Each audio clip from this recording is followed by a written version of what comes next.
ค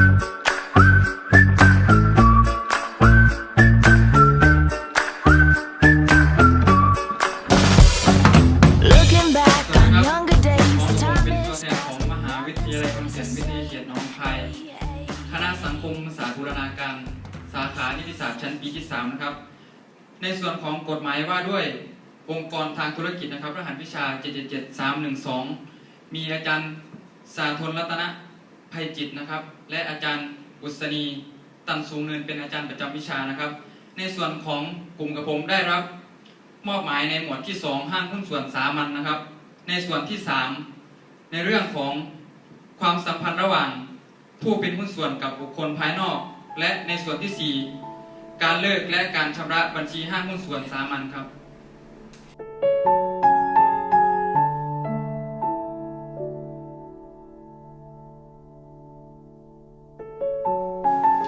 ครับสวัสดีครับกับผมเป็นตัวแทนของกลุ่มซึ่งรับผิดชอบในส่วนที่ 3นะครับในเรื่องของความสัมพันธ์ระหว่างผู้เป็นหุ้นส่วนกับบุคคลภายนอกนะครับในส่วนแรกเราจะมาดูในเรื่องของสิทธิผู้เป็นหุ้นส่วนต่อบุคคลภายนอกนะครับซึ่งมาตราที่สำคัญในมาตรานี้ก็คือมาตรา 1049 ได้กำหนดไว้ว่าผู้เป็นหุ้นส่วนจะถือสิทธิใดๆแก่บุคคลภายนอกในกิจการค้าขายซึ่งไม่ปรากฏชื่อของตนหาได้ไม่นะครับซึ่งมาตรานี้ได้กำหนดให้ความคุ้มครองบุคคลภายนอกนะครับซึ่งทำไมจึงต้องคุ้มครองบุคคลภายนอกก็เพราะว่าห้างหุ้นส่วนสามัญนั้นในกรณีนี้หมายถึงห้างหุ้นส่วนสามัญที่ยังไม่ได้จดทะเบียนนะครับดังนั้นบุคคลภายนอกจึงไม่สามารถรู้ได้ว่าบุคคลที่จะมาทำสัญญากับตนนั้นเป็นหุ้นส่วนของห้างหุ้นส่วนนั้นจริงหรือไม่ดังนั้นกฎหมายจึงได้คุ้มครองบุคคลภายนอกเพื่อป้องกันบุคคลที่จะมาแอบอ้างสิทธิ์โดยไม่สุจริตในบางกรณีนั้นอาจมีบุคคลที่มีเจตนาไม่สุจริตมาแอบอ้างว่าเป็นหุ้นส่วนของห้างหุ้นส่วนเพื่อเรียกร้องเอาผลประโยชน์จากห้างหุ้นส่วนอันมิควรได้แก่บุคคลภายนอกนั้นครับเราจะมาดูตัวอย่างในส่วนนี้นะครับในตัวอย่างในส่วนนี้ก็คือว่านายกอไก่ขอไข่และคอควายได้จัดตั้งห้างหุ้นส่วนไก่ย่างสามสหายขึ้นมาครับซึ่งต่อมาได้ไปทำสัญญาซื้อไก่จากนายงองูโดยจัดการให้นายกอไก่นั้น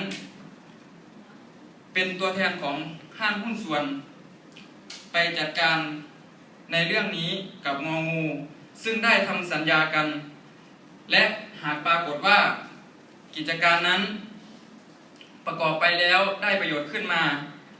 นายขอไข่และคอควายหุ้นส่วนคนอื่นสามารถเรียกเอาส่วนของตนได้จากนายกอไก่แต่อีกในกรณีหนึ่งซึ่งหากนายงองูไม่ยอมส่งมอบไก่แล้วทำให้ห้างหุ้นส่วนนั้นไม่ได้ไก่เพื่อไปทำการประกอบการกิจการตามที่ต้องการผู้ที่จะมีสิทธิ์ฟ้องร้องนั้นจะฟ้องร้องได้จะต้องเป็นบุคคลที่ปรากฏชื่อในกิจการซึ่งบุคคลเหล่านั้นที่สามารถจะฟ้องได้ก็คือนายกอไก่ซึ่งคู่สัญญาที่ได้ไปทำสัญญากับนายงองูส่วนนายขอไข่และนายคอควายไม่สามารถที่จะฟ้องร้องต่อศาลได้เนื่องจากมิได้เป็นคู่สัญญาในสัญญา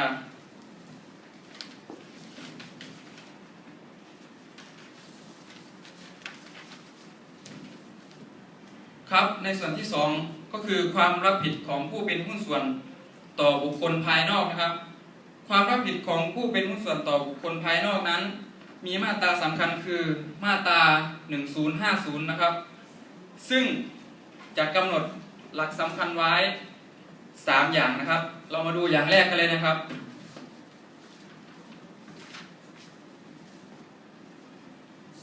อย่างแรกก็คือกิจการที่ผู้เป็นหุ้นส่วนจะต้องรับผิดต่อบุคคลภายนอกกิจการที่จะต้อง รับผิดต่อบุคคลภายนอกก็คือว่าเป็นกิจการที่เป็นธรรมดาในทางการค้าขายซึ่งถ้าเป็นการธรรมดาในการค้าขายแล้วบุคคลภายนอกไม่สามารถเรียกให้หุ้นส่วนรับผิดได้ตามมาตรา1050ซึ่งอีกกรณีหนึ่งนะครับก็คือว่าแม้การที่ได้จัดทำไปในห้างเป็นธรรมดาในการค้าขายนั้นจะต้องเป็นกิจการที่เป็นห้างหุ้นส่วนมิใช่ส่วนตัวอย่างเช่นนะครับในกรณีที่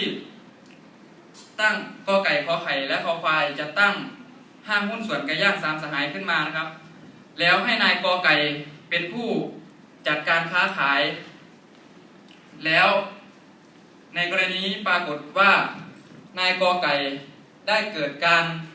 มีปากเสียงกับลูกค้าทำให้นายกอไก่ได้ทำร้ายลูกค้าซึ่งเป็นเหตุละเมิดซึ่งเป็นเหตุส่วนตัวแม้ว่านายกอไก่นั้นจะได้ทำไปในทางการค้าขายแต่การละเมิดนั้นเป็นเหตุส่วนตัวของนายกอไก่ซึ่งผู้ถูกทำละเมิดนั้นจะเรียกให้นายขอไข่และนายคอควายรับผิดไม่ได้เนื่องจากเป็นกิจการส่วนตัวของหุ้นส่วน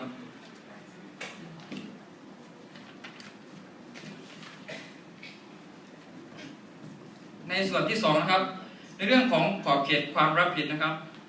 ขอบเขตความรับผิดนั้นจะมีเพียงใดประเด็นแรกต้องดูในกรณีของ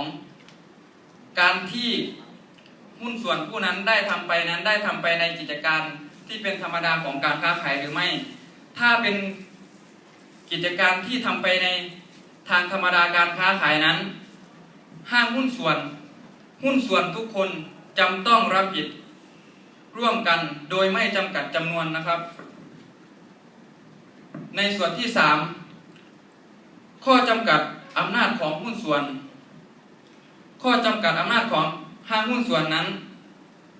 อำนาจนี้จะใช้ยันกันเองระหว่างผู้เป็นหุ้นส่วนนะครับจะไม่สามารถยันต่อบุคคลภายนอกได้ตามมาตรา1053นะครับผมจะขอยกตัวอย่างง่ายๆดังนี้นะครับก็คือว่านายกอไก่ขอไข่และขอควายจะตั้งห้างหุ้นส่วนไก่ย่างสามสหายขึ้นมาแล้วทำสัญญากันระหว่าง3คนว่าให้เพียงนายกอไก่มีสิทธิดำเนินกิจการของไก่ย่างสามสหายนั้นแต่มาวันหนึ่งนายขอไข่ไปซื้อไก่ย่างกับนายงองูซึ่งในสัญญาได้กำหนดไว้แล้วว่ามิให้นายขอไข่และนายขอควายดำเนินกิจการของห้างหุ้นส่วนแต่นายขอไข่กลับได้ไปซื้อไก่กับนายงองูซึ่งในการที่นายขอไข่ได้ไปซื้อไก่กับนายงองูนั้นเมื่อพิจารณาแล้วการซื้อไก่นั้นเป็นธรรมดาในทางการค้าขายซึ่งเมื่อเกิดข้อพิพาทกันขึ้นนายงองูจะเรียกให้หุ้นส่วนในห้างหุ้นส่วนนั้นรับผิดสามารถเรียกให้ห้างหุ้นส่วนทุกคนรับผิดได้โดยห้างหุ้นส่วนก็คือนายกอไก่และนายคอควายจะอ้างว่าให้นายขอไข่รับผิดเพียงคนเดียวไม่ได้เนื่องจากนายขอไข่จะทำกิจการไปในทางที่เป็นธรรมดาในทางการค้าขายซึ่งในกรณีนี้จะมาตรา1053นั้นจะใช้ยันกันเองก็คือว่าจะใช้ยันกับนายงองูไม่ได้จะต้องชำระหนี้ซึ่งเกิดจากการผิดนัดนั้นก่อนนะครับในส่วนที่3นะครับความรับผิดของผู้เป็นหุ้นส่วนที่เพิ่งเข้ามาเป็นหุ้นส่วนนะครับ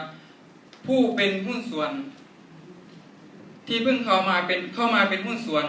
มีหลักสำคัญตามมาตรา1052ก็คือว่าผู้ที่เพิ่งเข้ามาเป็นหุ้นส่วนนั้นจำต้องรับผิดในหนี้ที่เกิดขึ้นก่อนที่ตนเข้ามา ก็คือว่าห้างหุ้นส่วนไก่ย่างสามสหายมีนายกอไก่ขอไข่และคอควายดำเนินกิจการอยู่แต่กิจการนั้นเป็นหนี้จำนวน 500,000 บาทซึ่งนายงองูเพิ่งจะเข้ามาเป็นหุ้นส่วนนายงองูนั้นจำต้องรับผิดในหนี้ 500,000 บาทนั้นด้วย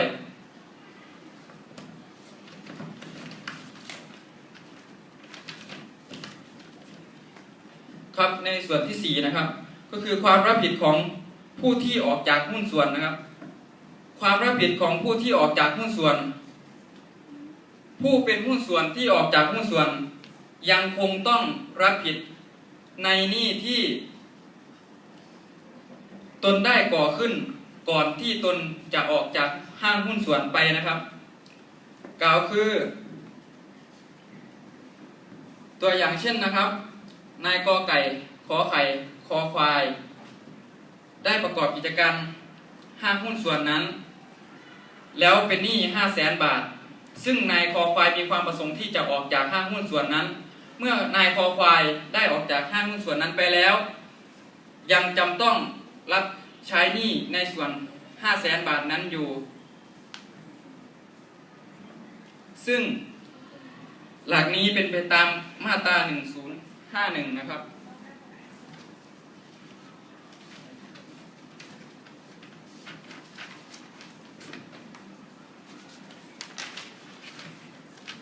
ครับในส่วนสุดท้ายของความรับผิดของผู้แสดงว่าตนเป็นหุ้นส่วนตามมาตรา 1054 วรรค 1นะครับกำหนดให้บุคคลซึ่งแสดงตนว่าตนเป็นหุ้นส่วนจำต้องรับผิดต่อบุคคลภายนอกเสมือนว่าตนเป็นหุ้นส่วนนะครับซึ่งการแสดงตนนั้นจะแบ่งออกเป็น5กรณีดังนี้นะครับซึ่ง5กรณีนี้เมื่อแสดงตนต่อบุคคลภายนอกว่าตนเป็นหุ้นส่วนแล้วจำต้องรับผิดนะครับก็คือในกรณีแรกนะครับคือการแสดงด้วยวาจาต่อการแสดงด้วยวาจาว่าตนเป็นหุ้นส่วนในส่วนที่2ก็คือการแสดงด้วยลายลักษณ์อักษรว่าตนเป็นหุ้นส่วนในส่วนที่3แสดงด้วยกริยาว่าตนเป็นหุ้นส่วนในส่วนที่4ยินยอมให้ห้างหุ้นส่วนใช้ชื่อตนเป็นชื่อห้างหุ้นส่วนในส่วนที่5รู้แล้วไม่คัดค้านปล่อยให้เขาแสดงว่าตนเป็นหุ้นส่วนเมื่อมีเหตุข้างต้นเกิดขึ้นบุคคลภายนอกซึ่งกระทำการดังกล่าวต้องรับผิดในหนี้ของห้างหุ้นส่วนเสมือนว่าตนเป็นหุ้นส่วนคนหนึ่งตามมาตรา 1054 ครับ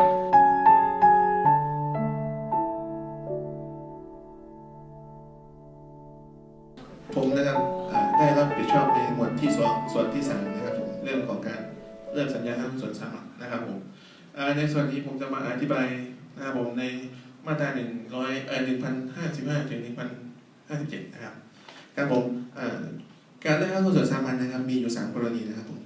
กรณีที่1คือการเลือกห้างหุ้นส่วนโดยสัญญานะครับผมกรณีที่2คือการเลือกโดยผลของกฎหมายกรณีที่3คือการเลือกโดยคำสั่งศาลนะครับครับเรามาดูนะครับผมว่าการเลือกสัญญาเป็นแบบไหนนะครับผมเนื่องจากห้างหุ้นส่วนสามัญนะครับมีวัตถุประสงค์ที่จะรวมตัวกันของทุกฝ่ายซึ่งมีบุคคล3คนขึ้นไปนะครับที่จะเป็นห้างหุ้นส่วนได้นะครับผมต้องมีเจตนาถูกต้องตรงกันนะครับผมถูกต้องตรงกันนี้ก็ต้องถูกต้องกันทุกฝ่ายทั้ง3คนเลยนะครับจึงจะเป็นห้างหุ้นส่วนได้นะครับดังนั้นผู้เป็นห้างหุ้นส่วนทุกคนนะครับอาจจะตกลงเลิกห้างหุ้นส่วนโดยการแสดงเจตนาเพียงอย่างเดียวก็ได้นะครับครับผมเรามาดูตัวอย่างนะครับผมตัวอย่างตัวนี้นะครับจะเป็นตัวอย่างดำแดงขาวนะครับผมซึ่งจะตั้งห้างหุ้นส่วนนะครับชื่อเรียกว่าร้านเจียนะครับร้านเจียนี้มีวัตถุประสงค์ในการค้าขายคือการค้าขายอะไรไม่จดนะครับผม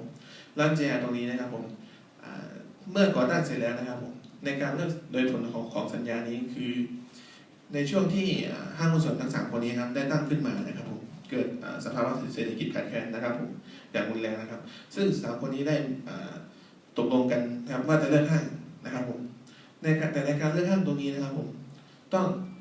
ให้ทุกคนทุกฝ่ายในคู่สัญญานะครับแสดงเจตนาถูกต้องตรงกัน จะไม่มีคำค้านของบุคคลใดเลยนะครับผมอย่างเช่นตัวอย่างคำพิพากษาศาลฎีกาที่334นะครับผมทับ2494นะครับผมเขาบอกว่าศาลพิพากษาว่าการเลือกห้างหุ้นส่วนก็สามารถทำได้นะครับผมแต่การเลือกห้างหุ้นส่วนนั้นจะต้องไม่ขัดต่อศีลธรรมอันดีงามของประชาชนนะครับและห้างหุ้นส่วนนั้นจะต้องไม่มีใครคัดค้านในการที่จะแสดงเจตนาเลือกห้างนะครับผมครับเรามาเข้ามาตรานะครับผมมาตราในส่วนนี้ก็คือมาตรา1055นะครับผมเขามีหลักกฎหมายดังนี้นะครับ105นะครับห้างหุ้นส่วนสามัญย่อมเลิกกันด้วยเหตุดังกล่าวดังต่อไปนี้นะครับผมอนุ1นะครับถ้าในสัญญาทำไว้มีกำหนดกรณีอื่นใดเป็นเหตุที่จะเลิกกันเมื่อมีกรณีนั้นนะครับผมแป๊บนึงนะครับ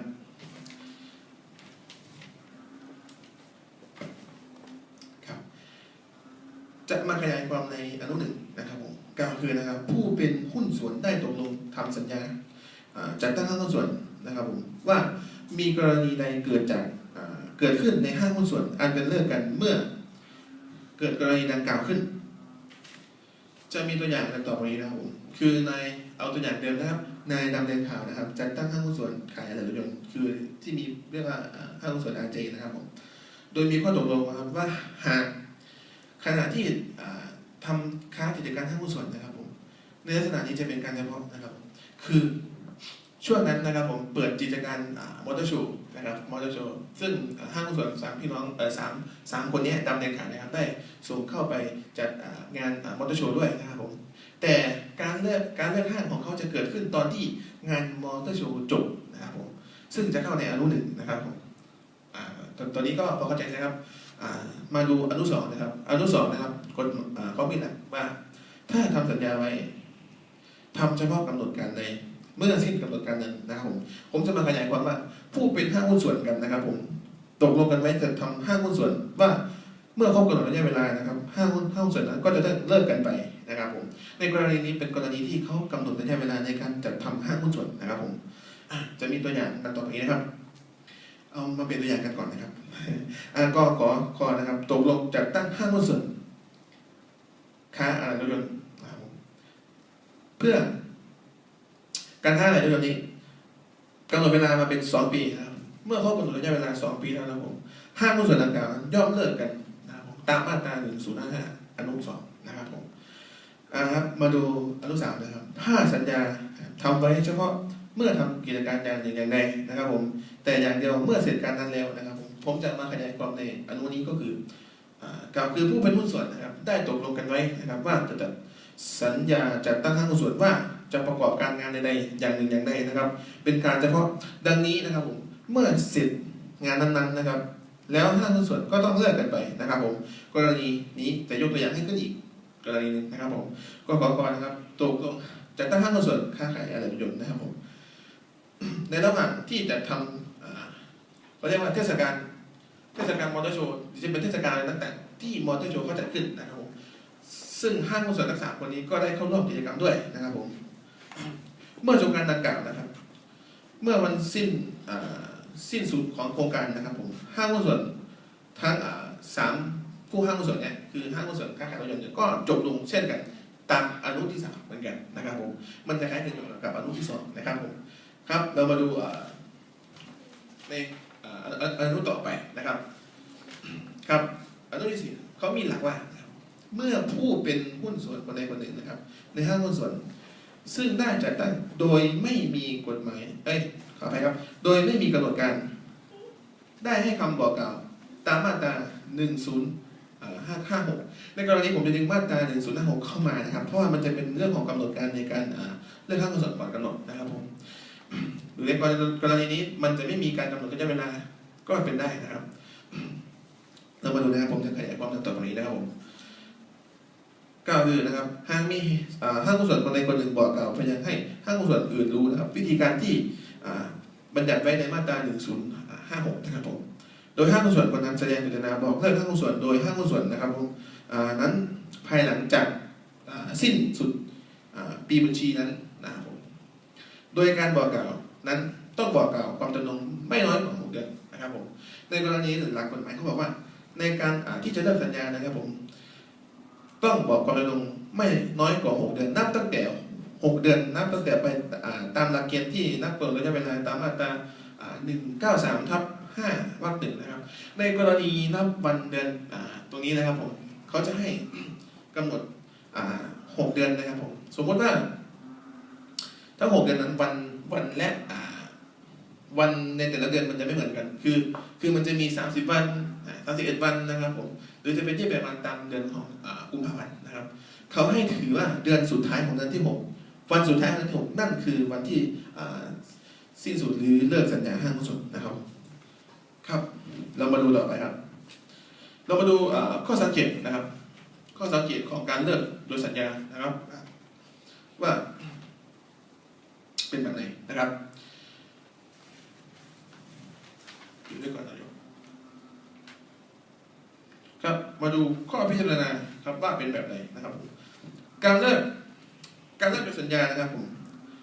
ให้ผู้เป็นห้างหุ้นส่วนทุกคนนะครับผมตกลงเลิกหากผู้เป็นหุ้นส่วนคนใดคนหนึ่งคัดค้านจะเลิกโดยสัญญาไม่ได้คืออย่างที่ผมอธิบายไปในช่วงแรกนะครับผมว่าการเลิกห้างหุ้นส่วนนะครับการเลิกห้างหุ้นส่วนเนี่ยจะไม่สามารถเลิกได้หากคู่กรณีหรือคู่สัญญาในห้างหุ้นส่วนนั้นคัดค้านนะครับผมส่วนที่2นะครับผมการเลิกสัญญาไม่ต้องมีแบบหรือหลักฐานเป็นหนังสือเพียงแต่ตกลงกันด้วยวาจาก็ได้นะครับผมในกรณีนี้ที่ผมแนะนำไปให้ดูว่าในหัวข้อข้างต้นนะครับผมว่าการที่เลิกสัญญานั้นนะครับผมไม่จำเป็นต้องทำตามแบบหรืออย่างใดนะครับผมห้างหุ้นส่วนเรามีแค่3 คนนำแดนข่าวนะครับผมเราบอกเลิกแสดงเจตนาให้ตรงต่อกันนะครับผมสัญญาห้างหุ้นส่วนก็เลิกกันได้นะครับข้อต่อไปครับผมการเลิกโดยสัญญาผู้เป็นหุ้นส่วนจะตกลงเมื่อไหร่ก็ได้แต่แม้จะตกลงตั้งห้างไว้มีกำหนดระยะเวลาแต่ก็อาจเลิกก่อนถึงกำหนดได้นะครับผมสมมติว่าเราก็จัดตั้งห้างหุ้นส่วนนะครับค้าขายรถยนต์นะครับผมคือมีเพื่อเรื่องห้างหุ้นส่วนอาเจครับทำสัญญาไว้3 ปีไปจดทะเบียนนะจดทะเบียนไว้3 ปีแต่ต่อมานะครับผมเกิดอยากเลิกทำกิจการก็สามารถที่จะเลิกได้นะครับผมแต่ในกรณีนี้ก็ต้องดูในมาตรา1056ด้วยนะครับว่าต้องแสดงความจำนงในระยะเวลาที่กำหนดที่กฎหมายกำหนดนะครับผมเรามาต่อในหัวข้อที่ต่อไปนะครับคือมาตรา1055นะครับอนุ5นะครับผมจะยกตัวอย่างคร่าวๆนะครับหลักกฎหมายมีดังนี้นะครับผมเมื่อผู้เป็นหุ้นส่วนคนใดคนหนึ่งตายหรือล้มละลายนะครับหรือ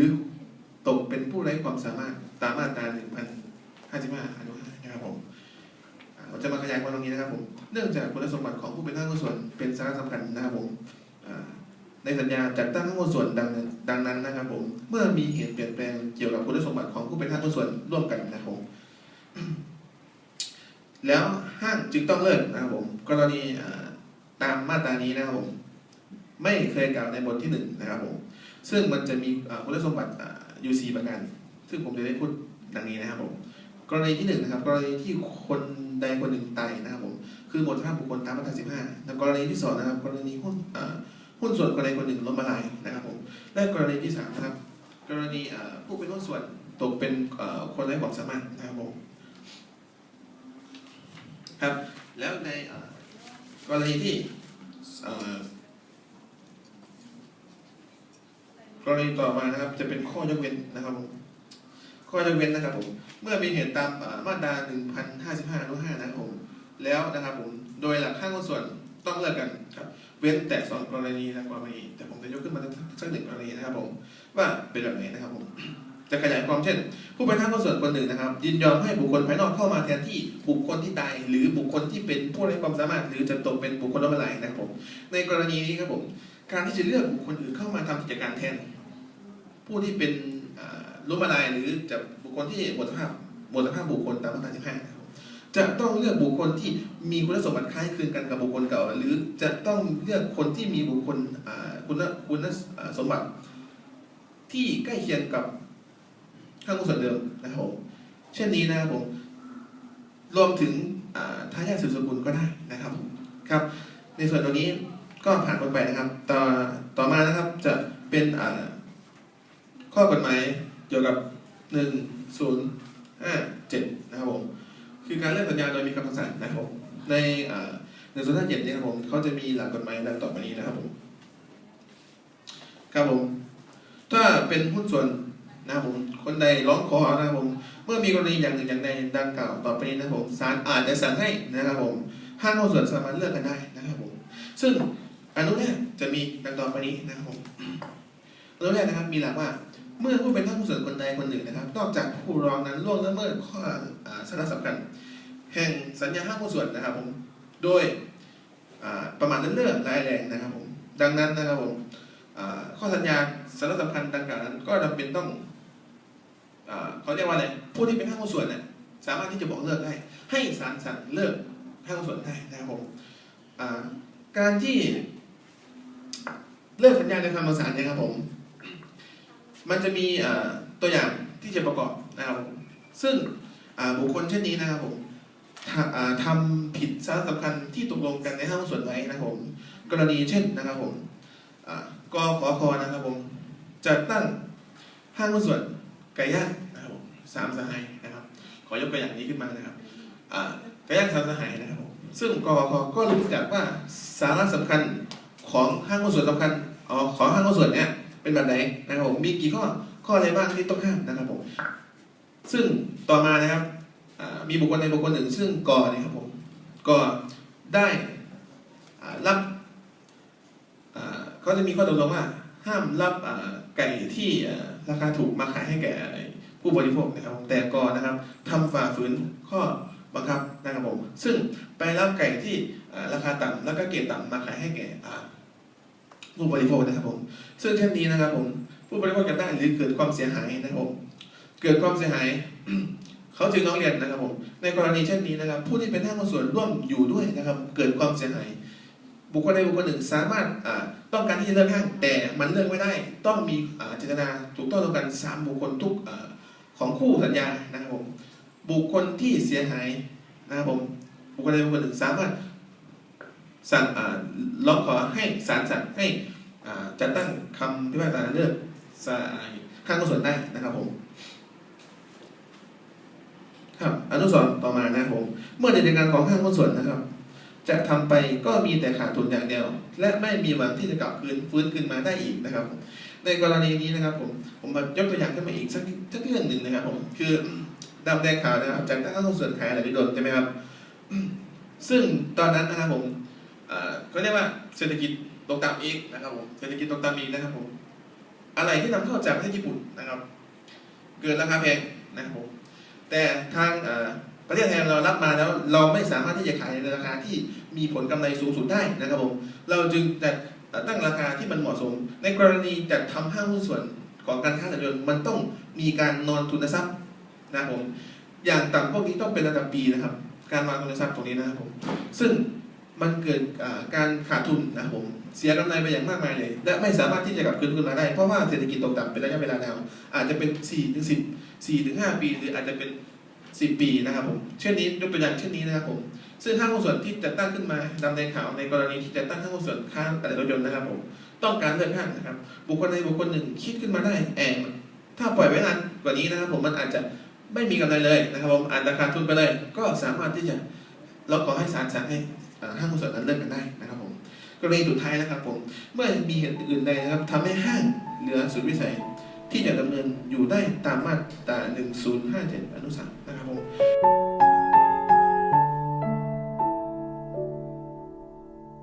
ครับเราจะมาพูดถึงเรื่องของการชำระบัญชีของห้างหุ้นส่วนสามัญนะครับ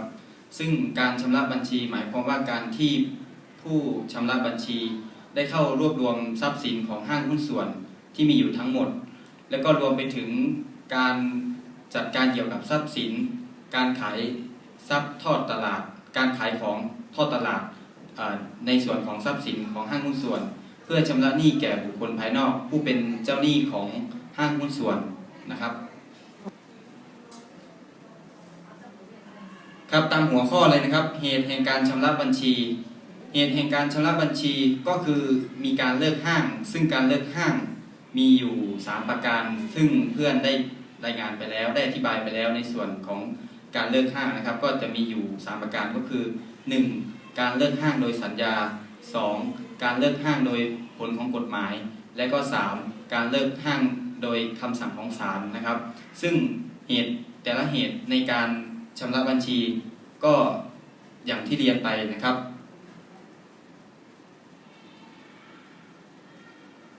ครับโดยปกติแล้วถ้าเกิดว่าห้างหุ้นส่วนมีการเลิกกันนะครับก็จะมีการชำระบัญชีโดยผู้เป็นหุ้นส่วนด้วยกันทุกคนมีหน้าที่ในการจัดการเกี่ยวกับการชำระบัญชีแต่ถ้าเกิดว่าผู้เป็นหุ้นส่วนด้วยกันจะตกลงกันระหว่างผู้เป็นหุ้นส่วนด้วยกันก็สามารถทำได้นะครับตามมาตรา 1061 วรรค 1นะครับแล้วก็2ก็คือห้างหุ้นส่วนนั้นศาลได้พิพากษาให้ล้มละลายแต่ตามพระราชบัญญัติล้มละลายปีพ.ศ. 2483จะมาบังคับใช้กับห้างหุ้นส่วนสามัญซึ่งไม่จดทะเบียนเป็นนิติบุคคลไม่ได้นะครับเพราะว่ากรณีจะใช้พระราชบัญญัติล้มละลายต้องเป็นห้างหุ้นส่วนที่จดทะเบียนเป็นนิติบุคคลเท่านั้นนะครับฉะนั้นข้อนี้จึงใช้บังคับกับ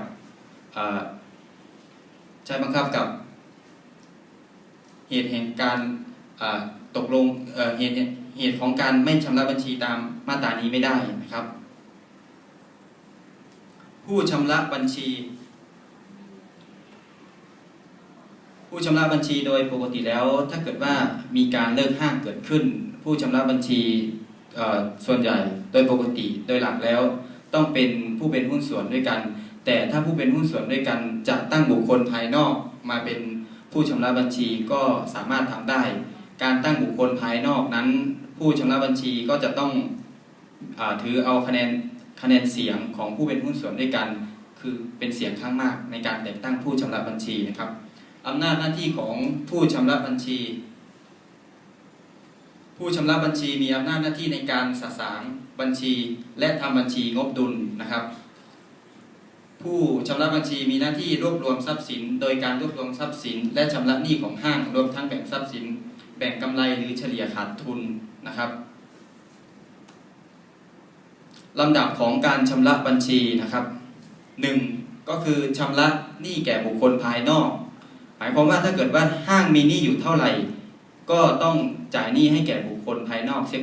ก่อนที่จะจัดลำดับการชำระบัญชีถัดไปเช่นสมมุติว่าห้างนายกอไก่ขอไข่คอควายได้ตกลงทำห้างหุ้นส่วนเป็นไก่ย่าง3สหายแล้วพอมีการเลิกห้างเกิดขึ้นก็พอหลังจากมีการเลิกห้างเกิดขึ้นก็จำเป็นที่จะต้องมีการชำระบัญชีนะครับซึ่งการชำระบัญชีในลำดับแรกก็คือชำระบัญชีแก่บุคคลภายนอกหมายความว่าถ้าเกิดว่าหนี้มีห้างอยู่สมมุติว่าหลังจากเลิกบัญชีแล้วมีเงินอยู่50,000แล้วห้างมีหนี้แก่บุคคลภายนอกอยู่ 20,000 ก็ต้องจ่ายให้แก่เจ้าหนี้ 20,000 นั้นก่อนนะครับเงินในห้างก็จะเหลืออยู่ 30,000 นะครับประการถัดมาคือการใช้เงินทดลองค่าใช้จ่ายซึ่งผู้เป็นหุ้นส่วนได้ออกของตนไปเพื่อจัดการค้าขายของห้างหมายความว่าสมมุติว่าเป็นกรณีเดิมครับห้างหุ้นส่วนของขายไก่3สหายมีเงินอยู่ 50,000 ตัวอย่างที่1ก็คือจ่ายไปแล้ว 20,000 ให้กับเจ้าหนี้ก็เหลืออยู่ 30,000 ถ้าเกิดว่านายกเป็นผู้นำเงินส่วนตัวออกไปเป็นค่าใช้จ่ายสมมุติว่าเป็นค่าเช่าตึก 10,000 ก็ต้องจ่ายให้แก่นายก 10,000 ซึ่งก็ถือว่าเป็นเงินทดลองออกไปก่อนก็คือเงินส่วนตัวที่เอาออกไปก่อนเพื่อใช้ในกิจการค้าไก่นั้นนะครับส่วนที่3ก็คือคืนทุนทรัพย์หรือผู้เป็นหุ้นส่วนแต่ละคนได้ลงทุนไปคำว่าคืนทุนทรัพย์หมายความว่าถ้าเกิดว่าทุนทรัพย์ณที่นี้หมายถึงอาจจะเป็นเงินหรือทรัพย์สินก็ได้ถ้าเป็นเงินก็ต้องคืนเป็นเงินสดนะครับถ้าเป็นทรัพย์สินก็ต้องดูว่าทรัพย์ประเภทนั้นเป็นทรัพย์ประเภทใด1ถ้าเกิดว่าเป็นทรัพย์ประเภทตามมาตรา 1,030 ก็เป็นทรัพย์ที่เป็นประเภทที่โอนกรรมสิทธิ์ให้แก่ห้างหุ้นส่วน เมื่อห้างหุ้นส่วนมีการเลิกกันกรรมสิทธิ์รวมย่อมตกเป็นของผู้เป็นหุ้นส่วนด้วยกันทั้งหมดฉะนั้นทรัพย์ประเภทนี้จึงต้องขายทอดตลาดแล้วนำเงินมาเป็นเงินของห้างนะครับส่วนทรัพย์ประเภทตามมาตรา 1029 นะครับเป็นทรัพย์ประเภทที่กรรมสิทธิ์ยังไม่โอนนะครับถ้าเกิดว่าทรัพย์ตัวนั้นยังมีสภาพอยู่เท่าใดก็ต้องส่งมอบคืนแก่เจ้าของเป็นอย่างนั้นนะครับส่วนที่4นะครับเฉลี่ยกำไรหรือขาดทุนเฉลี่ยกำไรหมายความว่าถ้าเกิดว่าเงินที่ได้ใช้ไปทั้ง3หัวข้อแรกก็คือชำระหนี้แก่บุคคลภายนอกใช้เงินทดลองจ่ายผู้เป็นหุ้นส่วนแล้วก็คืนทุนซึ่งเป็นผู้หุ้นส่วนแต่ละคนได้ลงทุนไปถ้าเกิดว่าได้จ่ายครบแล้วถ้าเกิดว่าห้างนั้นมีเงินเป็นกำไรเหลืออยู่เท่าใดก็ต้องให้ผู้เป็นหุ้นส่วนด้วยกันคนละเท่ากันนะครับเป็นแต่จะมีข้อตกลงเป็นอย่างอื่นแต่ถ้าเกิดว่าขาดทุนนำทรัพย์สินมาแล้วขาดทุนก็ต้องขาดทุนเฉลี่ยขาดทุนเท่ากันนะครับครับ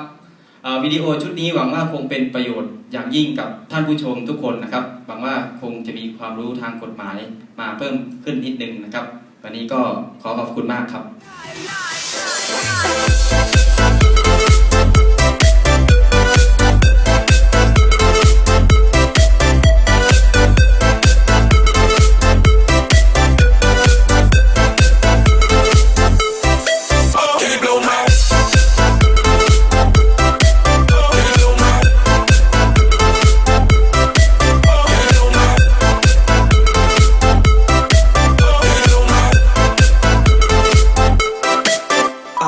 Come on now, we have a make a party, sip you drink, you feeling irate. Everybody do a dance, get up on it, so like whoa.